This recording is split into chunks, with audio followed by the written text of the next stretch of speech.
Bismillahirrahmanirrahim. Assalamualaikum. Hello viewers, this is Hashim Reza from Srishti Central Student College, Rajshahi, senior teacher. Today I will discuss 10 chapter 10. Understand?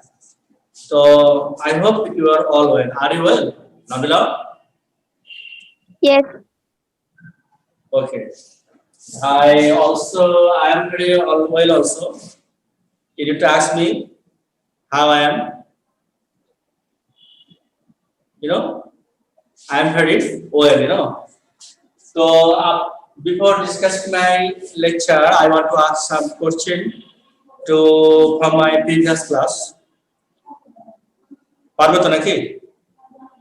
Ready? Yes, sir. আচ্ছা দেখি কেমন আছেন পারবেন কিনা দেখি ঠিক আছে স্যার জি আমি তো অনেক কয়টা ক্লাস করিনি 3-4 দিন ধরে না এক সপ্তাহ থেকে আমি একটাও ক্লাস করিনি ওখানে নেটওয়ার্ক পাচ্ছিল না তো এইজন্য সত্যি স্যার ঠিক আছে মায়েশাকে জিজ্ঞেস করি মায়েশা শুনতে পাচ্ছেন আসসালামু আলাইকুম স্যার তো আপনার ক্লাস হচ্ছে আজকে 10 অধ্যায় আমি একটু আগের প্রশ্ন ধরতে চাই পারবেন কি ধরবো মায়েশা ধরলাম কে পারে দেখি সোজা প্রশ্ন তমদ্দুন মজলিস গঠিত হয় কত তারিখ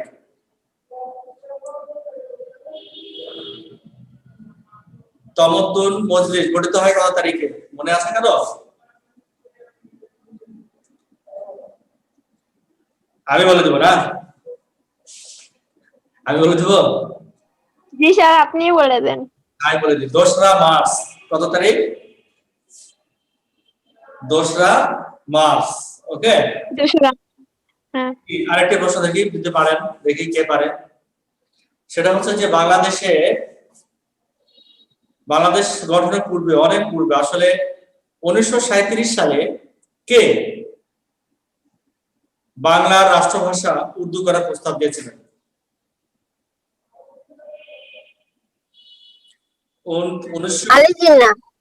হ্যাঁ গুড ভেরি গুড সুন্দর হয়েছে তাহলে আজকে আমরা আলোচনা শুরু করবো টেকসই উন্নয়ন এই দেখেন দেখতে পাচ্ছেন আপনারা জি স্যার কি দেখছেন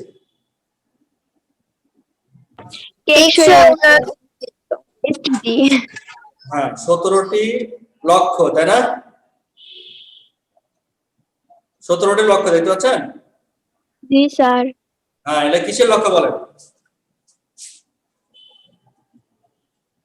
এসডিজি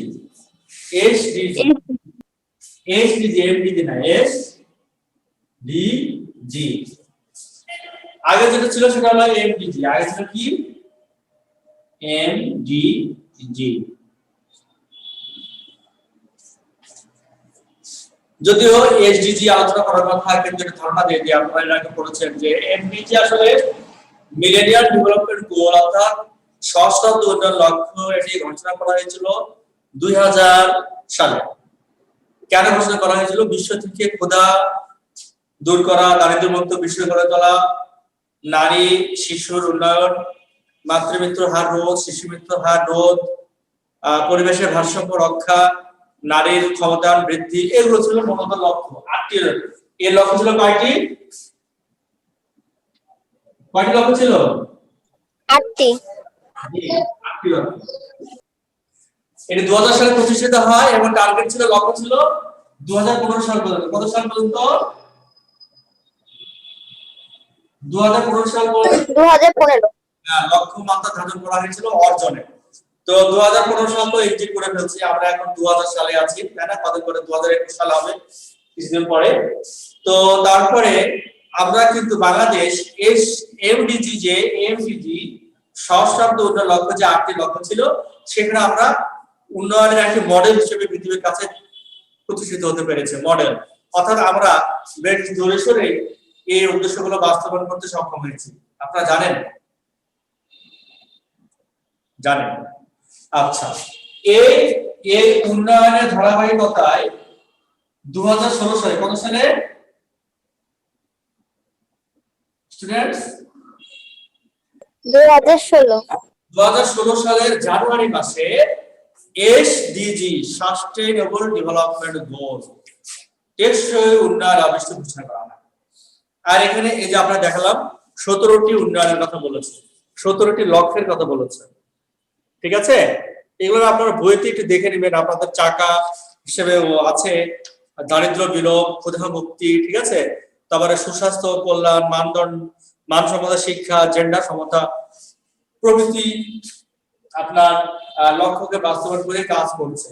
তো এই যে এইচডিজি যে জাতিসংঘ ঘোষণা করেছে, এই এইচডিজি বাস্তবায়নের অঙ্গীকার জাতিসংঘভুক্ত রাষ্ট্রগুলো করেছে। তো বাংলাদেশ জাতিসংঘের একটা সদস্য রাষ্ট্র কিনা বলেন, তাই না? বাংলাদেশ জাতিসংঘের সদস্য না? জাতিসংঘের সদস্য রাষ্ট্র তো না বাংলাদেশ, ঠিক তো? মাইশা, নাবিলা বলেন। জি স্যার। ইয়ে করেন, হ্যাঁ, বাংলাদেশ জাতিসংঘের সদস্য রাষ্ট্র এবং এই সদস্য রাষ্ট্র হিসেবে প্রত্যেকেরই এইচডিজি অর্জনের গুরুত্বপূর্ণ দায়িত্ব রয়েছে, ভূমিকা রয়েছে। এই ভূমিকা অর্জনে সবাই অঙ্গীকারাবদ্ধ। কারা? এই জাতিসংঘের সদস্যভুক্ত রাষ্ট্রগুলা সকলেই এইচডিজি অর্জন অঙ্গীকারাবদ্ধ, ঠিক আছে। অর্থাৎ টেকসই উন্নয়ন অভিষ্ট যে 17টি লক্ষ্যের কথা বলেছি, কয়টি লক্ষ্যের কথা বলেছি? কয়টি? 17টি লক্ষ্য। এই লক্ষ্যগুলো অর্জনে জাতিসংঘভুক্ত রাষ্ট্রগুলো অঙ্গীকারাবদ্ধ এবং তারা প্রত্যেকে এই একটি লক্ষ্য অর্জনে দায়িত্ব হিসেবে নিয়েছে এবং প্রত্যেকে সে অনুযায়ী এটা অর্জনের বাস্তবায়নে কাজ করে যাচ্ছে প্রত্যেকটা রাষ্ট্র। তো আমরা এর পাশাপাশি আরো এখানে কি জানবো, সরকার এবং জনগণ একসাথে কাজ করছে প্রত্যেকটা রাষ্ট্রেরই। তাহলে এই অর্থে আমরা এসডিজি অর্জনে অংশীদারিত্ব কি সেটা জানবো এবং এসডিজি অর্জনের ফলাফল জানবো এবং এসডিজি অর্জনে বাংলাদেশের চ্যালেঞ্জ যদি সম্ভব হয় আজকে হবে, নাহলে অন্য ক্লাসে করব, ঠিক আছে। তো ঠিক আছে, এখন আমরা করব। তাহলে প্রারম্ভিক ধারণা দিয়ে দিছি যে এমডিজি কিভাবে আসলো, এমডিজি পরে এইচডিজি আসছে পর্যায়ক্রমে এবং এর লক্ষ্যমাত্রা ধরা হয়েছে কত সাল বলেন তো পারবেন? 2030 সাল। 16 সাল। 2016 সালে তো প্রতিষ্ঠিত হয়, মানে লক্ষ্য নির্ধারণ করা হয়। আর এটা অর্জনের লক্ষ্যমাত্রা কত সাল পর্যন্ত নির্ধারণ করা হয়েছে? 2030 সালে। 2030 সালে এটি লক্ষ্যমাত্রা অর্জন করবে, মানে এটা সালটা ঘোষণা করা হয়েছে। এই সালের মধ্যে এটা অর্জন করতে হবে, ঠিক আছে। এই হলো আলোচনা। তারপরে আমরা এখন আলোচনা করব অংশীদারিত্ব। আমরা আলোচনা করবো এখন টেকসই উন্নয়ন অভিষ্ট অর্জনে অংশীদারিত্ব। টেকসই উন্নয়ন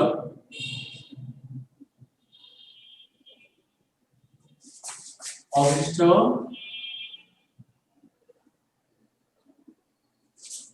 অর্জনে অংশীদারিত্ব, ঠিক আছে, অংশীদারিত্ব।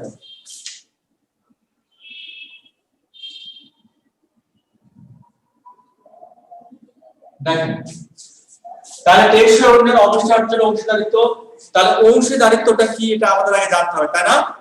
নাকি বলেন? অংশীদারিত্বের গুরুত্বটা কি, অংশীদারিত্বটা কি সেটা এখন আমরা জানবো। বলছে উন্নয়নের সুফল ভোগকারী জনগোষ্ঠী হচ্ছে জনগোষ্ঠীকে অংশীজন বলে। উন্নয়নের সুফল ভোগকারী জনগোষ্ঠী কি বলে বলেন? উন্নয়নের সুফল ভোগকারী জনগণকে কি বলে ভাই স্যার? অংশীদারিত্ব না, উন্নয়নের সুফল ভোগকারী জনগোষ্ঠীকে বলে জনগোষ্ঠী হলো অংশীজন।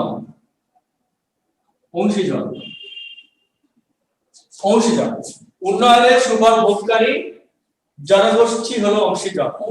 অংশীদারিত্ব কি এটা বোঝাচ্ছে। তাহলে অংশীদারিত্ব বোঝার আগে আমাকে জানতে হবে অংশীজন কি। উন্নয়নের সুফল ভোগকারী জনগোষ্ঠী হলো অংশীজন। এখন এই অংশীজন হিসেবে, অংশীজন মানে অংশগ্রহণকারী জনগণ, এই অংশীজন হিসেবে আমাদের প্রত্যেকেরই কিছু না কিছু দায়িত্ব ও কর্তব্য রয়েছে, তাই না? নাকি বলেন? তাই না? অংশীজন হিসেবে আমাদের প্রত্যেকেরই কিছু না কিছু দায়িত্ব কর্তব্য রয়েছে। এই দায়িত্ব ও কর্তব্য যদি আমরা পালন করতে যাই তাহলে আমার অংশীদারিত্ব প্রতিষ্ঠিত হবে। এটাকে বলছে অংশীদারিত্ব। বোঝা গেল? বলেন কিছু। জি স্যার। অংশীদারিত্ব বোঝাচ্ছে। দেখেন অংশীদারিত্ব কি? অংশীদারিত্ব বোঝার আগে অংশীজন কারা? যারা উন্নয়নের সুফল ভোগ করে তারাই হলো অংশীজন। এখন যারা উন্নয়নের সুফল ভোগ করে তাদেরকে উন্নয়নে কিছু দায়িত্ব কর্তব্য পালন করতে হয়। এই দায়িত্ব কর্তব্য পালন করতে যারা করে তারাই হচ্ছে অংশীদারিত্বের সৃষ্টি করে। অর্থাৎ অর্থাৎ কি? এই যে আমি উন্নয়নের সুফল ভোগ করবো, যেমন বাংলাদেশে উন্নয়ন হলে আমরা অংশীদার হয়, তাই না? তো এই অংশীদারিত্ব হিসেবে আমার আপনার কিছু দায়িত্ব কর্তব্য রয়েছে। এই দায়িত্ব কর্তব্য যখন আমি পালন করতে যাব তখনই তাকে বলবো অংশীদারিত্ব। টেকসই উন্নয়ন অভিষ্ট অর্জনে অংশীদারিত্ব। এখন এটা আপনারা বুঝতে পারছেন না মনে হয়, একটু ভালো করে বুঝাই দিই উদাহরণ সহ। যেমন একটা জমি চাষ করে চাষি, তাই না? কি বলেন? করে তো। এই জমি চাষ করতে যে জমিতে আমি আর আপনি মনে করে জমি চাষ করলাম, আমি আর আপনি জমি চাষ করা জানি? জানি? বলেন জানি? স্যার জানি আমরা জমি চাষ করা জানি আমরা? না। জমি যখন আমরা চাষ করবো তখন আমাদেরকে কিছু এই মাত্রা যদি আমরা বেশি দিই, মনে করেন সারও বেশি দিলাম, কীটনাশক বেশি দিলাম, তাহলে কি হবে? ফসল ভালো হবে? হবে? ফসল ভালো হবে না। তো বলছে তাহলে আমাকে কিন্তু অংশীদারিত্ব বোঝাচ্ছে। তাহলে আমাকে কিন্তু আমার দায়িত্ব কি? আমাকে বোঝানো হয়েছে এই পরিমাণ সার দিতে হবে, এই পরিমাণ কীটনাশক দিতে হবে, এই পরিমাণ দিতে হবে। যদি আমরা আমার দায়িত্ব ঠিকমতো পালন করতে পারি তাহলেই ফসল ভালো হবে। এটাকে বলে অংশীদারিত্ব। বুঝতে পেরেছেন? বুঝতে পেরেছেন? জি স্যার। অংশীদারিত্ব অর্থাৎ আমি উন্নয়ন কার্যক্রমে আমার কি দায়িত্ব আছে সেটা আমি যথাযথভাবে পালন করলাম, ওটাই হলো অংশীদারিত্ব। উন্নয়নে সুফল ভোগ করে জনগোষ্ঠী হচ্ছে অংশীদার, এবং এই অংশীদার যখন তার নিজ নিজ দায়িত্ব স্ব জায়গা থেকে পালন করে তখনই অংশীদারিত্বের সৃষ্টি হয়। ঠিক আছে? বুঝতে পেরেছেন ব্যাপারটা? এখন দেখেন কোন রাষ্ট্রে উন্নয়ন কার্যক্রম রাষ্ট্রের একার পক্ষে বাস্তবায়ন করা সম্ভব? সম্ভব? বলেন। রাষ্ট্রের উন্নয়ন কার্যক্রম রাষ্ট্রের একার পক্ষে বাস্তবায়ন করা সম্ভব? একার পক্ষে বাস্তবায়ন করা সম্ভব নয়। হ্যাঁ, ভেরি গুড। কারণ একা একা সবকিছু করা যায় না। দেখেন আপনার বাড়ি, আপনি যে বাড়িতে আছেন সে বাড়িতে তৈরি করতে আপনি আর আমি একা একা সে বাড়ি তৈরি করতে পারবো? পারবো? হ্যাঁ, না। আবার আপনার টাকা আছে কিন্তু শ্রম তো আমি দিতে পারবো না, তাই না? রড আমি দিতে পারবো? তাহলে এই যে আপনার এগুলো সব জিনিস আমাকে আমাকে বিভিন্ন শ্রমের কাজ করে দিতেছে, তাই না? আমি তো একা পারবো না। এটাই এটাই হচ্ছে যেমন রড মিস্ত্রি, কারেন্ট মিস্ত্রি, তারপরে লেবার বা রাজমিস্ত্রি, এরা সকলে মিলে যখন কাজ করে তখনই আমি একটা বাড়ি পাই। রং মিস্ত্রি আছে, তাই না? অনেক মিস্ত্রি আছে। তো সকলে যখন কাজ ভালো করে করবে। আচ্ছা দেখেন এই বাড়ি করতে যে মনে করেন যে আপনার প্ল্যানার অর্থাৎ ইঞ্জিনিয়ার এমন একটা পরিকল্পনা দিল যে পরিকল্পনাটা ভালো হয়নি, তাহলে বাড়ি করার পরপরই আমার বাড়ি ভেঙে পড়লো, তাহলে হলো কাজ উন্নয়ন হয়েছে? হবে? হলো না স্যার। বুঝতে পারছেন তো? অর্থাৎ অংশীদারিত্ব হলো যার যার অবস্থান থেকে যে যে দায়িত্ব আছে সেই দায়িত্ব সঠিকভাবে পালন করাই হলো অংশীদারিত্ব। যেমন আপনার কি দায়িত্ব বলেন দেখি, কি করে করবেন? আপনার অংশীদারিত্ব কি বলেন? বুঝতে পেরেছেন? তাহলে বলা হচ্ছে as a student what is your অংশীদারিত্ব? বলতে পারলেন না?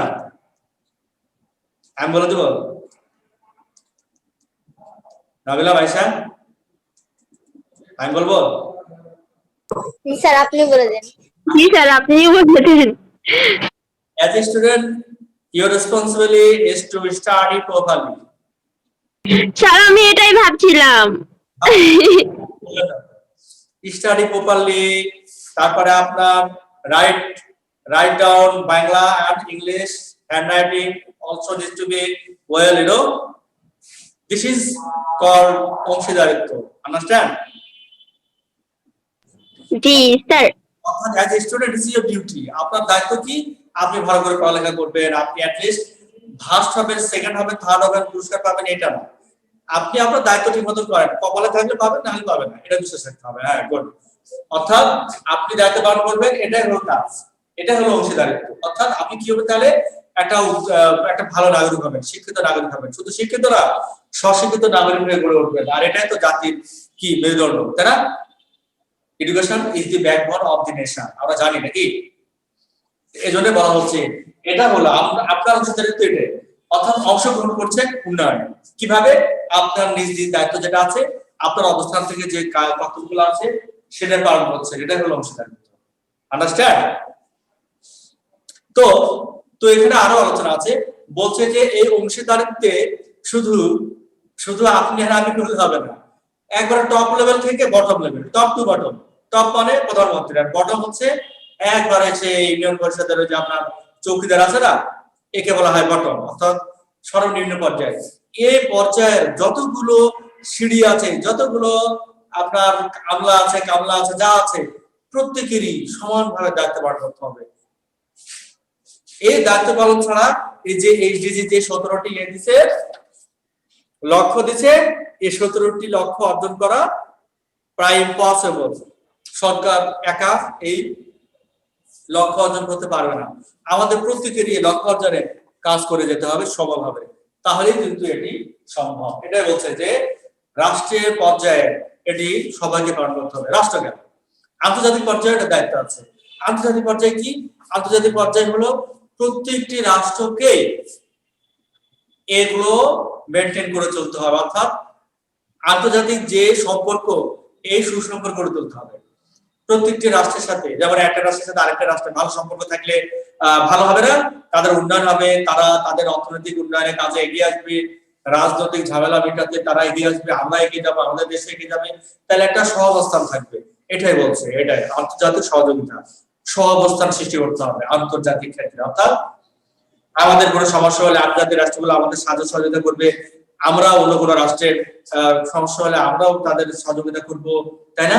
এই মানসিকতা সৃষ্টি করতে হবে, তাহলে কিন্তু গ্লোবাল ওয়ার্ল্ড ওয়াইড এটা একটা উন্নয়নের ধারা প্রবাহিত হবে, আর তখনই এইচডিজি বাস্তবায়ন সম্ভব হবে। ঠিক আছে, বুঝতে পেরেছেন আপনারা? জি স্যার। এবার দেখেন আমরা কি করি। অর্থাৎ টেকসই উন্নয়নের প্রধান যে একটি লক্ষ্যের কথা বলা হচ্ছে, সেটা হচ্ছে আন্তর্জাতিক সহযোগিতা গড়ে তোলা। আন্তর্জাতিক সহযোগিতা ছাড়া সম্ভব নয়। কারণ আমরা দেখেন আন্তর্জাতিক সংস্থা কেন প্রয়োজন আমাদের দেশ। আমরা পেঁয়াজ আমদানি করি না, এখন পেঁয়াজ খাচ্ছি, মনে আছে? পেঁয়াজ জি, বুঝতে পারছেন? পেঁয়াজ আমরা আমদানি করি না। জি স্যার। সরকার তো করে, আমরা মানে সরকার, বাংলাদেশ সরকারের কথা বলছি। পেঁয়াজ আমদানি না করলে তো 400 টাকা কেজি পেঁয়াজ হবে, তো তখন আমরা কয়জন পেঁয়াজ কিনে খেতে পারবো না? এই জন্য বলছে, এই যে তারা অন্য রাষ্ট্রগুলো যে আমাদেরকে না দেয় পেঁয়াজ, তাহলে আমরা তো মনে করেন পেঁয়াজ ছাড়া তো ওখানে আনতে হবে, তাই না? তাহলে এটা কষ্ট না? এরকম আরো অনেক আছে যেগুলো আমরা আমদানি করি। এটা হচ্ছে আন্তর্জাতিক সম্পর্ক। হ্যাঁ, অর্থাৎ বহির্বিশ্বের সাথে আমাদের সম্পর্ক যদি ভালো না থাকে, প্রত্যেকটা রাষ্ট্রের সাথে রাষ্ট্রের সম্পর্ক ভালো না থাকে, তাহলে এটা সম্ভব নয়। বুঝেছেন সবাই? এখন টেকসই উন্নয়ন অবস্থা অর্জনের সম্ভাব্য ফলাফল।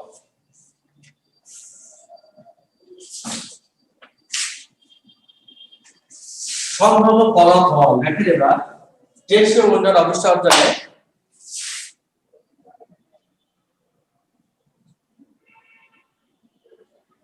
টেকসই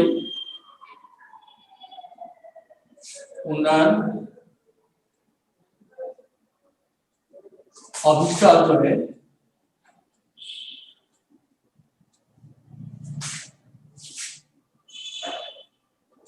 অর্জনে সম্ভাব্য ফলাফল। ফলাফল।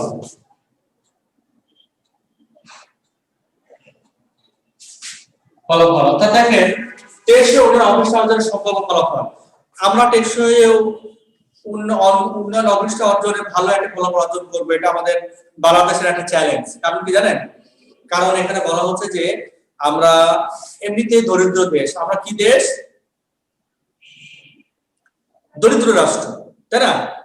আমাদের সামাজিক ভারসাম্য, পরিবেশের ভারসাম্য অনেকটা কমে যাচ্ছে। জলবায়ু শুধু আমাদের না, গোটা বিশ্বে ওয়ার্ল্ড ওয়াইড জলবায়ু পরিবর্তন হচ্ছে, আবহাওয়ার পরিবর্তন হচ্ছে, তাই না? এগুলোর ফলে কি হচ্ছে? বৈশ্বিক উষ্ণায়ন হচ্ছে না, জীব বৈচিত্র্য ধ্বংস হচ্ছে, ঠিক কিনা? হচ্ছে তো নাকি? হচ্ছে না? কেমন মাইশা, নাবিলা শুনতে পাচ্ছেন? জি, আপনার কোথায় গেছে? লাঞ্চ করতে গেছেন না? জি, বুঝতে পারছি আপনারা লাঞ্চ করছেন আর শুনছেন না। Am I right? রং? কি? আচ্ছা দেখেন, তাহলে দেখেন টেকসই উন্নয়ন অবস্থা অর্জনের সম্ভাব্য ফলাফল আমি বলছি। তা আমাদের ফলাফল অর্জনে আমরা অনেক এগিয়ে আছি, কারণ এমডিজি যে লক্ষ্য ছিল আমাদের, এমডিজি আমি বলেছি আমরা প্রথমে, এই এমডিজি অর্জনে কিন্তু আমরা সফলতা অর্জন করেছি এবং একটি রোল মডেল হিসেবে পৃথিবীর কাছে আমরা প্রতীয়মান হয়েছি। তাই এমডিজিও আমরা অর্জনে ভালো ফলাফল অর্জন করবো। কেন? কারণ আমরা এখানে অনেক এগিয়ে আছি, কারণ আমাদের দরিদ্র দেশ কিন্তু দারিদ্র্যের হার আগের চেয়ে অনেক কমেছে। তারপরে আমাদের জেন্ডার বৈষম্য আছে, কমেছে বা আরো কমাতে হবে। তাহলে আমরা এইভাবে কাজ করছি। তারপরে কি বলছে? সম্ভাব্য ফলাফল বলছে, উন্নয়ন অভিষ্ট অর্জনের সম্ভাব্য ফলাফল। অর্থাৎ আমাদের কিন্তু মাতৃমৃত্যুর হার, শিশু মৃত্যুর হার আগের চেয়ে অনেক কমে গেছে, জনসংখ্যা বৃদ্ধির হার কমেছে, তাই না? এগুলো তো হয়েছে। তো আমাদেরকে করতে হবে কি? কি করতে হবে? এমডিজি এইচডিজি অর্জন কি করতে হবে? নারী পুরুষ বৈষম্য দূর করে ফেলতে হবে, দুর্নীতি কমায় ফেলতে হবে, শিক্ষা সংস্কৃতি ও জ্ঞান চর্চার দ্বার আরো উন্মোচিত করতে হবে, আরো বাড়ায় দিতে হবে, ঠিক আছে? তবে বৈদেশিক ঋণের যে একটা চাপ আছে, আমরা কিন্তু যে কোনো উন্নয়ন কার্যক্রম যদি গ্রহণ করি তাহলে আমাদের যদি বৈদেশিক ঋণ গ্রহণ করতে হয়, এই বৈদেশিক ঋণ গ্রহণের পরিমাণটা কমাতে হবে, ঠিক আছে? বুঝতে পেরেছেন?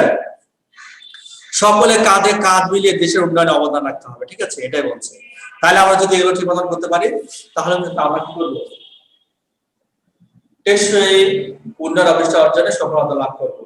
তো আপনাদের বইয়ে কিছু সফলতা অর্জনে কিছু টিপস দেওয়া আছে, দেখেন।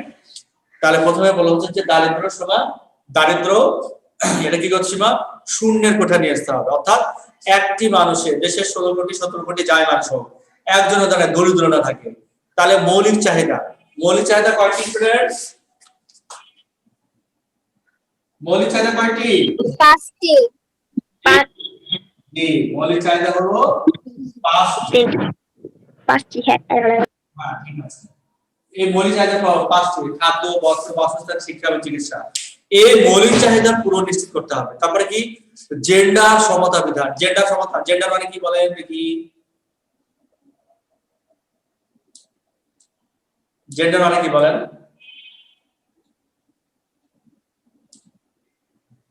জেন্ডার মানে বলেন না? জেন্ডার মানে হচ্ছে লিঙ্গ। জেন্ডার হচ্ছে লিঙ্গ, অর্থাৎ ছেলে এবং মেয়ে দুইটা তো লিঙ্গ, চারটা আছে তৃতীয় লিঙ্গ, যার কথা আমরা বলবো না। তো এটা হচ্ছে ছেলে এবং মেয়ে, অর্থাৎ নারী এবং পুরুষ।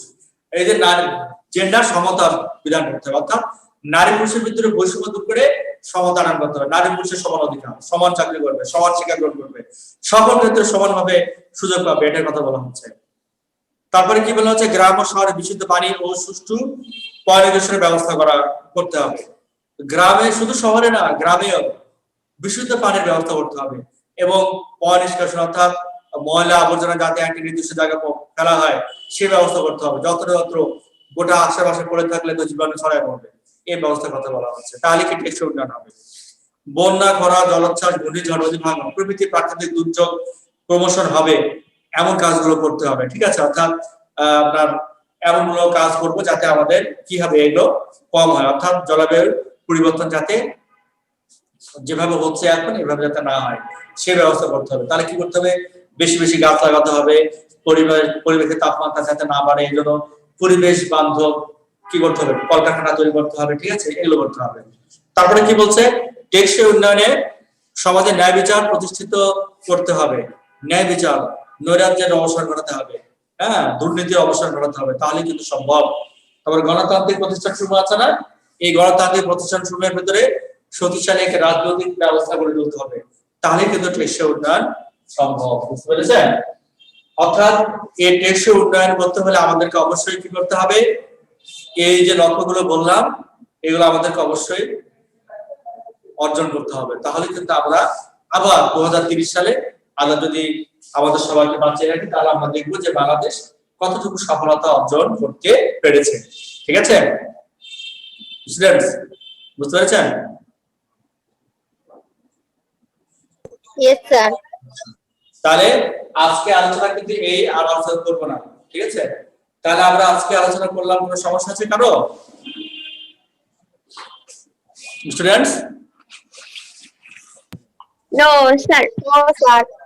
তাহলে দেখেন আমরা আজকে আলোচনা করলাম টেকসই উন্নয়ন অভিষ্ট SDG, sustainable development goal. SDG আরেকটি আন বলে দেই, সাস্টেনেবল ডেভেলপমেন্ট গোল এসডিজি একটি আরেকটি মানে আছে, সেটা হচ্ছে যে টেকসই উন্নয়ন হলো এমন একটি উন্নয়ন যে উন্নয়ন লং টার্ম, দীর্ঘ সময়ে সমাজে, রাষ্ট্রে, পরিবারে অবস্থান করবে। এমন না যে আমার একটি অর্থনৈতিক অবস্থার উন্নয়ন হলো এবং এটা কয়েক সপ্তাহ পরে আবার শেষ, আবার আমি চেয়েছিলাম তাই, তা না। টেকসই উন্নয়ন হচ্ছে এমন একটি উন্নয়ন হবে যে উন্নয়নটা হবে এবং বিদ্যমান থাকবে অনেক দিন, লং টার্ম, অনেক সময় ধরে, এটা হলো টেকসই উন্নয়ন। ঠিক আছে, টেকসই উন্নয়ন, সাস্টেনেবল ডেভেলপমেন্ট গোল। টেকসই উন্নয়ন অবশ্যই অর্জনে অংশীদারিত্ব আমরা বলে ফেলেছি। অংশীদারিত্ব কি? অর্থাৎ পার্টিসিপেশন, পার্টিসিপেন্টস, অংশীদার, অর্থাৎ উন্নয়নের সুফল ভোগকারী হলো অংশীদার। এই উন্নয়নের সুফল যারা ভোগ করে তাদের কিছু দায়িত্ব কর্তব্য রয়েছে। এই দায়িত্ব কর্তব্য যদি সঠিকভাবে পালন করি তাহলে আমার অংশীদারিত্ব সৃষ্টি হবে। যদি আমি আমার দায়িত্ব ঠিক মতো করতে না পারি বা না করি তাহলে কিন্তু আমার অংশীদারিত্ব থাকবে না, তাহলে টেকসই উন্নয়ন হবে না, এটা বলা হচ্ছে। তারপর টেকসই উন্নয়ন অবশ্যই অর্জনের সম্ভাব্য ফলাফল, অর্থাৎ আমরা কি সফলতা লাভ করবো, তাই না? অর্থাৎ দারিদ্র বিমোচন হবে, কর্মসংস্থান সৃষ্টি হবে, নারীর ক্ষমতা বাড়বে, তাই না? এগুলো হবে। এগুলো যদি আমরা করতে পারি তাহলে কি হবে? টেকসই উন্নয়নের যে 2030 সাল পর্যন্ত বললাম, কত সাল বলেছি নাবিলা? জি স্যার বলেন। 2030 সাল। লক্ষ্যমাত্রা ছিল সেটা আমরা অর্জন করতে সক্ষম হবো। ঠিক আছে, তো রিক্যাপ হয়ে গেল। তাহলে তোমাদের কোনো আলোচনা সমস্যা আছে? না স্যার। তোমরা অবশ্যই এগুলো ভালো করে পড়বে, কারণ তোমরা এখন দশম শ্রেণীতে উঠবে, এই জন্য এগুলো আগে থেকে যদি ভালো করে পড়ো তাহলে দশমে তোমাদের রেজাল্ট আরো অনেক ভালো হবে। এমন না যে তোমরা পড়ে বলে যে দশমতে পড়বে বা এটা বলে কিন্তু তোমরা অনেকে ধরা খেয়ে যাবে। ঠিক আছে, পড়ার কাম, তারাই ভালো স্টুডেন্ট, তারাই ভালো শিক্ষার্থী, তারা জাতির কি একটি সম্পদ, যারা মেরুদণ্ড না জাতির সম্পদ, তারাই যারা নিজের কাজ রেগুলার নিয়মিত করে। আজকে মনে করো যে নিয়মিত করতে হবে, নিয়মিত অল্প কাজই করো, নিয়মিত করো, তাহলে দেখবো যে উন্নয়ন। আর যদি মনে করো যে আমি একদিনে 2-4 দিনের কাজ করবো তাহলে তো সমস্যা, তাহলে অবশ্যই এই কাজ করা যাবে না। কাজ জমে রাখা যাবে? যাবে না স্যার, না। আর অবশ্যই তোমার বাবা মাকে কি করতে হবে বলতো? কি করবা? শ্রদ্ধা এবং সম্মান দিতে হবে, শ্রদ্ধা করতে হবে। বাবা মাকে শ্রদ্ধা সম্মান করবো, আর কাজ করবো না। জি স্যার। শুধু বাবা মা করবে আর কাজ করবে না? না, সবাইকে। হ্যাঁ, বড়রা যা আছে, পাড়া প্রতিবেশী, পরিচিত অপরিচিত, যে যেখানে আছে সবাইকে শ্রদ্ধা সম্মান করতে হবে। আর ছোটদের ভালোবাসা, ছোটদের মারা যাবে না, ধমক দেওয়া যাবে না, অযথা তাদেরকে বিরক্ত করা যাবে না। ঠিক আছে, কারণ আমাদের নবীজি সাল্লাল্লাহু আলাইহি ওয়াসাল্লাম ছোটদের এতিমদের খুব ভালোবাসতেন, কারণ তিনি একজন এতিম ছিলেন। হ্যাঁ, ঠিক আছে, বুঝতে পেরেছো? জি স্যার, ঠিক। আজকে তোমরা ভালো থাকো, সবাই সুস্থ থাকো। আসসালামু আলাইকুম। আসসালামু আলাইকুম।